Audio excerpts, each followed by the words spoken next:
ಎಲ್ರಿಗೂ ನಮಸ್ಕಾರ. ನಾನು ನಿಮ್ಮ ಆ್ಯಂಕರ್ ಸೀಮಾ ಬಂಗಾರಪ್ಪ. ನನ್ನ ಯೂಟ್ಯೂಬ್ ಚಾನಲ್ಗೆ ನಿಮ್ಗೆಲ್ಲರಿಗೂ ಸ್ವಾಗತ. ಆ್ಯಂಡ್ ಇವತ್ತು ನಾವು ಮಾತಾಡ್ತಿರೋ ವಿಷಯ ಏನಪ್ಪ ಅಂದರೆ ಬಿಗ್ ಬಾಸ್ 8ನೇ ವಾರದ 2 ದಿನದ ಕಿಂಚಿನ ಪಂಚಾಯಿತಿ ಬಗ್ಗೆ ಸ್ವಲ್ಪ ಮಾತಾಡ್ತಾ ಹಾಗೆ ನಿಮ್ಮೆಲ್ಲರ ಅಭಿಪ್ರಾಯನ ಕೂಡ ತಿಳ್ಕೊಳ್ಳೋ ಪ್ರಯತ್ನ ಮಾಡೋಣ. ಇಲ್ಲಿ ಒಂದು ರೆಸಾರ್ಟ್ ಟಾಸ್ಕ್ ನಡೆಯುತ್ತೆ. ಗೆಸ್ಟ್ ಆಗಿ ಮಂಜು, ರಜತ್, ಚೈತ್ರ, ಮೋಕ್ಷಿತಾ ಹಾಗೆ ತ್ರಿವಿಕ್ರಮ್ ಬಂದಿರ್ತಾರೆ. ಮಂಜು ಅವರ ಬ್ಯಾಚುಲರ್ ಪಾರ್ಟಿನ ಎಂಜಾಯ್ ಮಾಡೋದಕ್ಕೆ ಬಿಗ್ ಬಾಸ್ ಅವ್ರನ್ನ ಕರೆಸಿರ್ತಾರೆ.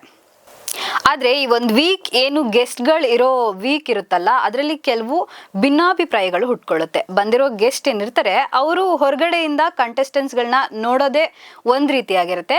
ಬಿಗ್ ಬಾಸ್ ಮನೆ ಒಳಗಡೆ ಅವ್ರನ್ನ ನೋಡೋ ರೀತಿಗೆ ತುಂಬ ಡಿಫ್ರೆನ್ಸ್ ಅನ್ಸುತ್ತೆ. ಬಟ್ ಲಿಟ್ರಲಿ ಗಿಲ್ಲಿ ಅಂತೂ ಸಿಕ್ಕಾಪಟ್ಟೆ ಕಾಟ್ಲೆ ಕೊಟ್ಟರು. ನಮ್ಮ ಹೊರಗಡೆ ಬಿಗ್ ಬಾಸ್ನ ನೋಡೋರ್ಗೆ ಗಿಲ್ಲಿ ಅಭಿಮಾನಿಗಳು ಅಂತ ಸಪ್ರೇಟಾಗಿ ಏನು ಹೇಳೋದಲ್ಲ. ಬಟ್ ನಮ್ಮ ಜನ ಎಲ್ಲರೂ ಆಲ್ಮೋಸ್ಟ್ ಬಿಗ್ ಬಾಸ್ ನೋಡೋದೇ ಗಿಲ್ಲಿ ಆ್ಯಂಡ್ ರಕ್ಷಿತಾ ಅವರ ಕ್ಯೂಟ್ ಕತೆನ ನೋಡೋದಿಕ್ಕೆ.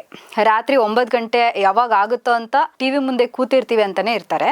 ಆದರೆ ಗೆಸ್ಟ್ಗಳು ಬಂದಾಗ ಅವ್ರನ್ನ ಗೆಸ್ಟ್ಗಳಾಗಿ ಟ್ರೀಟ್ ಮಾಡದೇ ಇರೋದು ನಮ್ಮ ಗಿಲ್ಲಿಯವ್ರ ತಪ್ಪು. ಬಟ್ ಅವ್ರು ತಮಾಷೆ ಮಾಡುವಾಗ ಗಿಲ್ಲಿ ಎಂಜಾಯ್ ಮಾಡ್ತಾ ಇದ್ರು. ಆದರೆ ಗಿಲ್ಲಿ ತಮಾಷೆ ಮಾಡುವಾಗ ಗೆಸ್ಟ್ಗಳು ರಾಂಗ್ ಆಗ್ತಿದ್ರು. BB ಪ್ಯಾಲೇಸಲ್ಲಿರೋ ಅವರ ಪೇಷನ್ಸ್ ಚೆಕ್ ಮಾಡೋದಕ್ಕೆ ಅಂತಲೇ ಇವ್ರನ್ನ ಕಳಿಸಿರ್ಬೋದು. ಬಟ್ ಮಂಜಣ್ಣ ಸ್ವಲ್ಪ ಜಾಸ್ತಿನೇ ಓವರಾಗಿ ಆಡಿದ್ರು ಅಂತ ಅನಿಸುತ್ತೆ.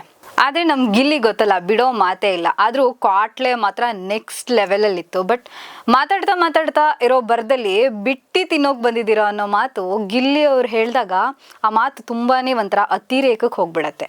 ಬಟ್ ಅನ್ನದ ವಿಚಾರದಲ್ಲಿ ಗಿಲ್ಲಿ ತಮಾಷೆ ಮಾಡಿದ್ದು ಕೂಡ ತುಂಬ ತಪ್ಪು ಅಂತಲೇ ಹೇಳ್ಬೋದು. But otherwise Gilli good player ಅಂತಲೇ ಹೇಳ್ಬೋದು.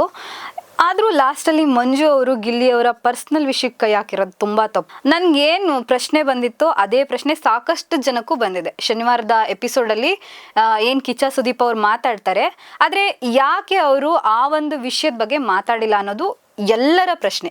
ಆದರೆ ಗಿಲ್ಲಿ ಅವ್ರಿಗೆ ಸುದೀಪ್ ಸರ್ ಹೇಳಿದ್ರು, ತಮಾಷೆ ಮಾಡೋದು ತಪ್ಪಲ್ಲ, ಬಟ್ ಚೆನ್ನಾಗಿ ಆಡ್ತಾ ಇದ್ದೀರಾ, ಆದರೆ ಕೆಲವೊಂದು ಲಿಮಿಟ್ಸ್ ಅಂತ ಇರುತ್ತೆ, ನೋಡ್ಕೊಳ್ಳಿ ಅಂತ ಅಂದರು. ಬಟ್ ಗೆಸ್ಟ್ ಆಗಲಿ ಏನೇ ಆಗಲಿ ಮಂಜು ಅವರು ಕೂಡ ಮಾಡಿದ ತಪ್ಪೆ. ಅವ್ರ ಗಡ್ಡನ ಶೇವ್ ಮಾಡಿರೋದು ಆ್ಯಂಡ್ ಅವ್ರಿಗೆ ಗೆಸ್ಟ್ ಥರ ಏನು ಬಿಹೇವ್ ಮಾಡಿಲ್ಲ. ಏನು ಗೆಸ್ಟ್ಗಳು ಬಂದಿದ್ರು, ಅವ್ರೇನು ಗೆಸ್ಟ್ ಥರ ಏನು ಬಿಹೇವ್ ಮಾಡಿಲ್ಲ. ಸೊ ಮಾಡೋದನ್ನೆಲ್ಲ ಸಹಿಸ್ಕೋಬೇಕು ಅಂತ ಏನು ಇಲ್ಲ. ಗಿಲ್ಲಿ ಅವ್ರ ಸ್ವಾಭಿಮಾನಕ್ಕೆ ಧಕ್ಕೆ ಬರೋ ಅಂಥ ಕೆಲಸನೂ ಮಂಜು ಅವ್ರು ಮಾಡಿದರು. ಬಟ್ ಆ ತಪ್ಪು ಸುದೀಪ್ ಸರ್ ಕಣ್ಣಿಗೆ ಯಾಕೆ ಬೀಳಲಿಲ್ಲ, ಬಿದ್ರೂ ಏನು ಹೇಳಿದೆ ಏನಕ್ಕೆ ಸುಮ್ಮನಿದ್ರು ಅನ್ನೋದು ಪ್ರಶ್ನೆ. ನೀವು ಇದನ್ನ ಪ್ರಶ್ನೆ ಮಾಡಬೇಕಿತ್ತು ಅನ್ನೋದು ನಮ್ಮ ಅಭಿಪ್ರಾಯ. ಆದರೂ ತುಂಬ ಸೂಕ್ಷ್ಮವಾಗಿ ಗಿಲ್ಲಿ ಅವ್ರನ್ನ ಅಪ್ರಿಷಿಯೇಟ್ ಮಾಡಿದ್ದು ಕೂಡ ತುಂಬ ಖುಷಿ ಆಯಿತು. ಆ್ಯಂಡ್ ಶನಿವಾರ ಎಪಿಸೋಡಲ್ಲಿ ಮುಗಿಯುವಾಗ ಸುದೀಪ್ ಸರ್ ಒಂದು ದೊಡ್ಡ ಟ್ವಿಸ್ಟ್ನೇ ಕೊಟ್ಬಿಟ್ರು. ಬಂದಿರೋ 5 ಜನ ಗೆಸ್ಟಲ್ಲಿ 2 ಕಂಟೆಸ್ಟೆಂಟ್ ಆಗಿ ಅವ್ರ ಜರ್ನಿನ ಕಂಟಿನ್ಯೂ ಮಾಡ್ತಾರೆ ಅಂತ ಕಂಟೆಸ್ಟೆಂಟ್ಸ್ಗೆ ಸ್ವಲ್ಪ ಶಾಕ್ ಅಂತಲೇ ಹೇಳ್ಬೋದು ಅದು. ಆ್ಯಂಡ್ ಮೋಕ್ಷಿತಾ, ಮಂಜು ಮತ್ತು ತ್ರಿವಿಕ್ರಮ್ ಅವ್ರನ್ನ ಮನೆಯಿಂದ ಬೀಳ್ಕೊಡುವಂಥ ಕೆಲಸ ಕೂಡ ಆಗಿತ್ತು. ಆ್ಯಂಡ್ ಚೈತ್ರ ಮತ್ತು ರಜತ್ ಬಿಗ್ ಬಾಸ್ ಸೀಸನ್ 12ರ ಕಂಟೆಸ್ಟೆಂಟ್ ಆಗಿ ಅಲ್ಲೇ ಉಳ್ಕೋತಾರೆ. ಹಾಗಾದರೆ ಭಾನುವಾರದ ಪಂಚಾಯತಿಲಿ ಏನೆಲ್ಲ ಆಯಿತು ಅಂತ ನೋಡೋದಾದರೆ, ರಾಶಿಕಾ ಮತ್ತು ಅಶ್ವಿನಿ ಎಲ್ಲೋ ಕಳೆದೇ ಹೋಗಿದ್ದಾರೆ ಅಂತ ಅನಿಸ್ತಿದೆ. ಅವರಿಬ್ಬರು ಮನೇಲಿ ಇದ್ದಾರಾ ಅನ್ನೋದೇ ಡೌಟ್ ಆಗ್ತಿದೆ. ಅದರಲ್ಲೂ ಅಶ್ವಿನಿ ಅವರು ಪರ್ಚಾಡ್ಕೊಂಡು ಕೂಗಾಡ್ಕೊಂಡಿದ್ದ ಅಶ್ವಿನಿ ಈಗ ಮೌನ ಆಗಿದ್ದಾರೆ ಅಂದರೆ ಇದರಲ್ಲಿ ನಿಜವಾದ ಮುಖ ಯಾವುದು, ಮುಖವಾಡ ಹಾಕ್ಕೊಂಡಿರೋ ಮುಖ ಯಾವುದು ಅನ್ನೋದೇ ಗೊತ್ತಾಗ್ತಾ ಇಲ್ಲ. ಅದೇ ಪ್ರಶ್ನೆ ಆಗ್ಬಿಟ್ಟಿದೆ. ಈಗ ಜನರು ಯಾವುದನ್ನ ಅಂತ ಅಕ್ಸೆಪ್ಟ್ ಮಾಡ್ಕೋತಾರೆ. ಈ ಪ್ರಶ್ನೆ ಎಲ್ಲರಲ್ಲೂ ಮೂಡಿದ್ದಂತೂ ನಿಜ. ಆದರೆ ಸುದೀಪ್ ಅವ್ರು ಇಲ್ಲೊಂದು ಕ್ವಶನ್ ಕೇಳ್ತಾರೆ. ಇಡೀ ಮನೆಗೆ ಎಕ್ಸ್ಪೆನ್ಸಿವ್ ಬಟ್ಟೆಗಳನ್ನ ಬೆಡ್ ಅಡಿ ಇಟ್ಕೊಂಡು ಬರೀ ಚಡ್ಡಿ ಬನಿಯನ್ ಹಾಕ್ಕೊಂಡು ಓಡಾಡ್ತಿರೋ ಗಿಲ್ಲಿ ಅವ್ರಿಗೆ ಇದು ಅವರ ಸ್ಟ್ರಾಟಜಿನಾ ಅಂತ ಅವ್ರು ಎಲ್ಲರಿಗೂ ಒಪಿನಿಯನ್ ಕೇಳ್ತಾರೆ. ಅವ್ರವ್ರ ಒಪಿನಿಯನ್ ಹೇಳ್ತಾರೆ. ಆದರೆ ಅಶ್ವಿನಿ ಅವ್ರು ಕೂಡ ತುಂಬ ಚೆನ್ನಾಗೇ ಹೇಳಿದ್ರು. ಅಂದರೆ ಅವ್ರು ಹೇಳಿದ್ರು ಅವ್ರವ್ರ ಕಂಫರ್ಟೇಬಲ್ ಅದರಲ್ಲಿ ಅವ್ರು ಕಂಫರ್ಟೇಬಲ್ ಇದ್ದರೆ ಅವ್ರು ಹಂಗೆ ಇದ್ದರೆ ಚೆನ್ನಾಗಿರುತ್ತೆ ಅಂತ ಅಂದರು. ಆ್ಯಂಡ್ ಅದು ಗಿಲ್ಲಿಗೆ ಕೇಳಿದರೆ ಆ್ಯಂಡ್ ಅದಕ್ಕೆ ಗಿಲ್ಲಿನ ಕೇಳಿದ್ರೆ ಡೈರೆಕ್ಟಾಗಿ ಹೇಳೇಬಿಟ್ರು. ಹೋದ ಸೀಸನ್ ಯಾರೋ ಪಂಚೆ ಹಾಕೊಂಡ್ಬಿಟ್ಟು ಗೆದ್ಬಿಟ್ರು ಅಂತ ಇವನು ಬನಿಯನು ಚಡ್ಡಿ ಹಾಕೊಂಡೆ ಗೆಲ್ಲಬೇಕು ಅಂದ್ಬಿಟ್ಟು ಆಟ ಆಡ್ತಿದ್ದಾನೆ ಅಂತ ಅಂದರು. ಬಟ್ ನನ್ನ ಬಟ್ಟೆ ನನ್ನ ಇಷ್ಟ, ಯಾರ ಹತ್ರನೂ ನಾನು ಬಡವ, ನನ್ನ ಬಟ್ಟೆ ಇಲ್ಲ ಅಂತ ಕೇಳ್ಕೊಂಡು ಬಂದಿಲ್ಲ. ನಾನು ನನ್ನ ಮನೇಲಿ ಹೆಂಗಿರ್ತೀನೋ ಇಲ್ಲೂ ಹಾಗೆ ಇದ್ದೀನಿ ಅಂತ ಗಿಲ್ಲಿಯವ್ರು ಹೇಳಿದ್ರು. ಬಟ್ ಈ ಮಾತು ಮೆಚ್ಚೋ ಅಂಥ ಮಾತು. ಗಿಲ್ಲಿಯವ್ರು ಇಲ್ಲಿವರೆಗೂ ಫೇಕ್ ಅಂತ ಯಾರಿಗೂ ಎಲ್ಲೂ ಅನಿಸಿಲ್ಲ.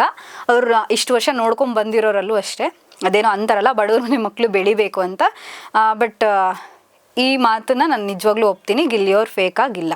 ಓಕೆ, ಅಲ್ಲಿಂದ ನೆಕ್ಸ್ಟ್ ಪ್ರಶ್ನೆಗೆ ಹೋಗೋದಾದ್ರೆ ಒಂದು ಒಳ್ಳೆ ಇಂಟ್ರೆಸ್ಟಿಂಗ್ ಅನ್ಸಿರೋ ಪ್ರಶ್ನೆ. ಜಾನ್ವಿ ಅವ್ರಿಗೆ ಅಶ್ವಿನಿ ಅವ್ರ ಒಟ್ಟಿಗೆ ಫ್ರೆಂಡ್ಶಿಪ್ ಆಗಿರೋದಕ್ಕೆ ಕಾರಣ ಅಶ್ವಿನಿ ಅವರ ಆಸ್ತಿ ಅಂತಸ್ತು ಅನ್ನೋ ಪ್ರಶ್ನೆನ ಸುದೀಪ್ ಅವ್ರು ಕೇಳ್ತಾರೆ. ಅಂದರೆ ಆ್ಯಕ್ಚುಲಿ ಏನಾಗುತ್ತೆ ಅಂದರೆ ಮೊದಲನೇ ದಿನದಿಂದನೂ ಅಶ್ವಿನಿ ಅವ್ರಿಗೆ ಜಾನ್ವಿ ಅವರು ಬಕೆಟ್ ಹಿಡ್ಕೊಂಡೇ ಬಂದಿದ್ದಾರೆ ಅನ್ನೋದು ಎದ್ದು ಕಾಣಿಸ್ತಾ ಇದೆ. ಹೊರಗಡೆ ಪ್ರಪಂಚಕ್ಕೂ ಕೂಡ ಅದೇ ಕಾಣಿಸಿರೋದು. ಸುದೀಪ್ ಸರು ಅದೇ ಕೇಳಿ. ಬಟ್ ಆದರೆ ಇಲ್ಲಿ ಸ್ಪಂದನ ಅವ್ರಿಗೆ ನಿಜವಾಗ್ಲೂ ಲಕ್ ಅಂತಾನೆ ಹೇಳ್ಬೋದು. ಆದರೆ ಎಲ್ಲ ಗೇಮ್ಸಲ್ಲೂ ಸೋಲ್ತಾರೆ, ಯಾವುದ್ರಲ್ಲೂ ತಮ್ಮನ್ನು ತಾವು ಪ್ರೂವ್ ಮಾಡ್ಕೊಂಡಿಲ್ಲ. ಆದರೂ ಸಂದಿಗುಂದಿಲ್ ಹೋಗಿ ಸೇಫ್ ಆಗ್ತಾ ಇದ್ದಾರೆ. ಅದು ಹೆಂಗೆ ಅಂತ ಅರ್ಥ ಆಗ್ತಾ ಇಲ್ಲ. ಬಟ್ ಐ ಥಿಂಕ್ ರೈಟ್ ಅನ್ಸುತ್ತೆ. ಮೇ ಬಿ ಇಟ್ಸ್ ಲಕ್ ಅಂತಾನೆ ಹೇಳ್ಬೋದೇನೋ. ಹಾಗೆ ನಾಮಿನೇಷನ್ಗೆ ಬರೋದಾದ್ರೆ ಸಂಡೇ ಮೊದಲು ಕಾವ್ಯ ಅವ್ರು ಸೇಫ್ ಆದರು, ನೆಕ್ಸ್ಟ್ ಅಶ್ವಿನಿ ಅವ್ರು ಸೇಫ್ ಆದರು, ಆ್ಯಂಡ್ ನೆಕ್ಸ್ಟು ಧ್ರುವಂತು, ಮಾಳು, ಜಾನ್ವಿ ಅವರು ನಾಮಿನೇಷನಲ್ಲಿ ಇರ್ತಾರೆ. ಅದ್ರ ನೆಕ್ಸ್ಟ್ ಸೇಫ್ ಆಗಿದ್ದು ಧ್ರುವಂತು, ಅದ್ರ ನೆಕ್ಸ್ಟ್ ಮಾಳು ಸೇಫ್ ಆಗ್ತಾರೆ.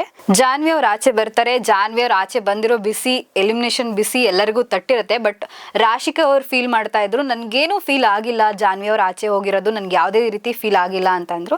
ಎಲ್ಲರಿಗೂ ತಟ್ಟಿರುತ್ತೆ ಎಲಿಮಿನೇಷನ್ ಬಿಸಿ. ಬಟ್ ಹುಷಾರಾಗಿ ನಾವು ಹೇಗಿದ್ದೀವಿ, ನಾವು ರಿಯಲೋ ಫೇಕೋ ಅನ್ನೋದನ್ನ ಮುಂದೆ ನೋಡ್ತಾ ಹೋಗೋಣ. ಯಾರು ರಿಯಲು ಯಾರು ಫೇಕು ಅನ್ನೋದನ್ನ ನೋಡ್ತಾ ಹೋಗೋಣ. ಗಿಲ್ಲಿ ಅಂತೂ ಚೆನ್ನಾಗಿ ಆಡ್ತಾ ಇದ್ದಾರೆ ಅಂತ ಹೇಳ್ತಾ ಇವತ್ತಿಗೆ ಈ ವಿಡಿಯೋನ ಎಂಡ್ ಮಾಡ್ತಾ ಇದ್ದೀನಿ. ಮತ್ತೊಂದು ವಿಷಯದೊಂದಿಗೆ ಮತ್ತೆ ಸಿಗ್ತೀನಿ. ಅಲ್ಲಿವರೆಗೂ ಟೇಕ್ ಕೇರ್. ಹಾಗೆ ಮರಿಬೇಡಿ, ನನ್ನ ಚಾನಲನ್ನು ಸಬ್ಸ್ಕ್ರೈಬ್ ಮಾಡೋದು ಮರಿಬೇಡಿ. ನಿಮ್ಮ ಸಪೋರ್ಟ್ ಹೀಗೆ ಇರಲಿ.